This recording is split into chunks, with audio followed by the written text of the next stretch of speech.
Hello and welcome to Biki Primo. Very good morning to all the viewers. I am Hiral Dadia. Clearly, there is consolidation. There is some amount of profit booking that's coming in, though we've managed to stay afloat above those 19,300 levels in terms of Nifty 50. We did hit a high of 19,421 in terms of opening trade, but clearly a somber day of trade is what we are witnessing. To discuss more in terms of stock specific action, because a lot of large caps are seeing action in today's session. Joining us on the show is Vikas Sethi to discuss more. Vikas, good morning and welcome to the show. Yeah, good morning, Hiral. Vikas, my first question coming to you is with regards to the HDFC Twins. With the merger, dates coming closer, now you're seeing profit booking in today's session. In fact, in the F&O space as well, a lot of positions, may it be longs or shorts, are being squared off. What would you advise investors to do? No, yeah, Hiral, this was actually something which was expected because as we draw closer to the date, which is 13th of July, there would be some profit booking and there would be people who would not be interested in getting the merger, meaning in staying until the end. But for investors, I think it's a very good opportunity to buy into an HDFC bank, which would remain post the merger of HDFC with HDFC Bank. And I feel banking sector is going to do well over the next, say, year or so.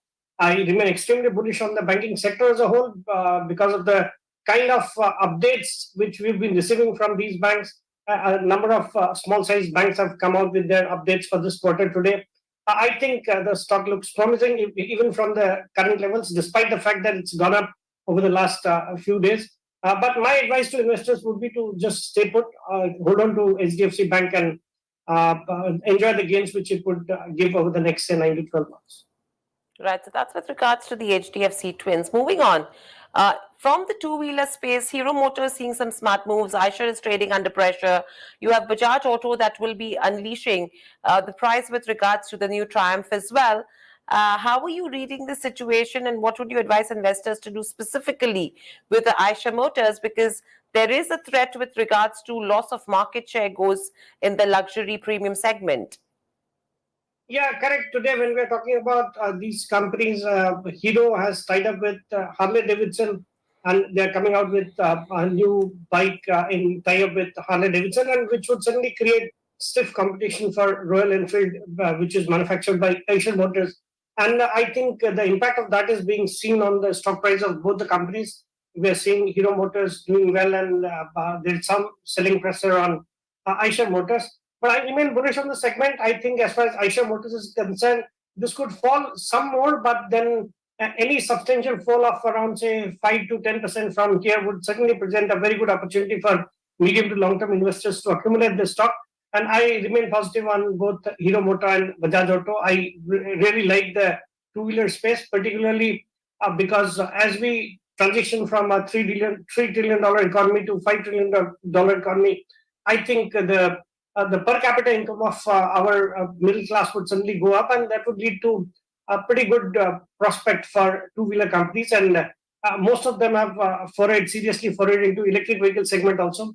So I remain bullish on the segment as a whole, and my preferred bets would be Hero Motor, followed by Bajaj Auto, and then Eicher Motors.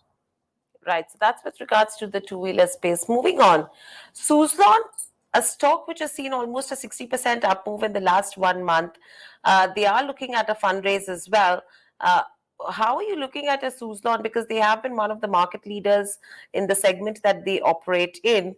The company is back in the black as well after a couple of years. And the leverage position has been improving for the company. What would you advise an investor to do with a Suzlon? Yeah, Hiral, as far as Suzlon is concerned, although the stock has done exceedingly well over the last 1 month or so, it's gone up by 60-70%. Today, although it is on a downward circuit of 5%, first the circuit limit has been revised today. It's been fixed at 5%, and the stock has gone on by 5%. But then today they are meeting for some fundraise also. And after the spectacular rally which the stock had seen, it is justified that the stock corrects a bit. But then I remain bullish from a long-term point of view because I see a lot of changes which have taken place in the industry, and I see promising future for the entire wind energy sector because of some 2-3 changes which the government has done recently. First, they have clearly laid a roadmap for setting up the 10 gigawatt of wind energy projects every year and take the capacity from the existing 40 gigawatt to 100 gigawatts by 2030. And then they've also waived interstate transmission charges for wind power, and that is also a big positive. And then they've also made some changes to the auctioning process, the bidding process, from the reverse bidding process to closed auction process, which would again be a game changer. So I'm bullish on the sector, and I like both Suzlon and Inox Wind from the sector. And I would advise investors to continue to hold on to the stock. Right. So that's with regards to Suzlon. Moving on, you have a couple of banks which have come up with their quarterly updates as well ahead of the numbers. Bandhan, IndusInd, AU Small Finance Bank, as well as the RBL Bank. From the list so far, from the hits and misses that we've seen, what's your view? What would you recommend? No, most of the banks have come up with good updates. As far as Bandhan is concerned, this is today the stock has seen a sell-off, and that is for some other reason. Their CFO, Mr. Sunil Samdani, has resigned. And whenever such thing occurs with any stock, normally there's a knee-jerk reaction and the stock falls, although he's given his reasons to be something personal. But still the stock is seeing some selling today. But I feel the entire banking sector would do well. And as far as the updates are concerned, IndusInd Bank had come out with positive updates and the stock is up, and I think it would continue to do well. Then even AU Small Finance Bank, the updates have not been very positive, but then I'm bullish on the stock. I like the stock, and I think one should be with that. And RBL Bank has come out with very strong updates, and I think from here on, the entire banking NBFC space, which has already been doing well over the last fortnight, will continue to do so. I think if the Nifty has to reach, say, levels of 20,000, which I feel by, I think, mid of August, we could see 20,000 on the Nifty. I think it would be particularly led by banks and NBFCs, and most of the banks would do well. Right, so that's with regards to where the banking space goes. Moving on, another stock which is seeing some smart moves in today's session is the ITC, which is the top gainer on Nifty 50 as well as we speak. What would you make of ITC, Vikas? Again, a dream run, despite the fact when the markets were not doing well, the stock was doing well. It's crossed its lifetime highs. It is currently trading at close to 475, 480 levels. And I think the stock, although has gone up, but still trades at a reasonable valuation when you compare it with its peers like other FMCG companies and MNC FMCG companies to be specific. And I think ITC would do well. And there are talks that this year could see some demerger of some businesses. And if that were to happen, then I think it would unlock a lot of value in ITC, and the stock could see a substantial upside from here on also. So I think one should stay put. For traders, they could put a stop loss and or could keep trading their stop loss and continue with the stock. Right. So that's with regards to where ITC goes.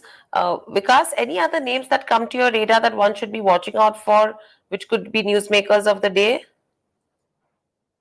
No, as far as today is concerned, half the day is done, and I think I do not have any newsmaker for today. But then I remain bullish on stocks like an ICICI Bank and an SBI, as I've been telling since the start of the show that I like banking as a space. Then even NBFCs like Bajaj Finance and Poonawalla FinCorp, which does not trade in the F&O segment, but I think that has also been included in one of the indices, and that's also doing well. And they've come out with pretty good updates.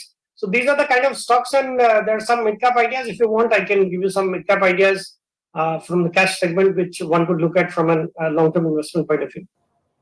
Right. So these are a few of the names one should be watching out for as well. Thank you, Vikas, so much for joining us on the show and sharing those views. Clearly, it is a day of stock-specific action. There is some bit of consolidation that has started to creep in terms of markets, but the movement in terms of the HDFC Twins is going to be absolutely something that we should be watching out for. Towards the end of the day, what do the positions actually look like? Because at least in the first 2 hours of trade, the data that is coming in is indicating that square-offs are happening, may it be on the long side or the short side. And square-offs on HDFC Limited are much higher as compared to HDFC Bank as well. and you're seeing ITC, which is the top gainer in today's session. Bajaj Finance has seen pressure, and there is profit booking coming in terms of the Bajaj Twins as well, after the kind of spectacular move that we saw in yesterday's session. So clearly, we will watch out for more details during the day as well. That's all that we have on this session. Thanks for watching, and lots more lined up on the other side. Please stay tuned to BK Prime.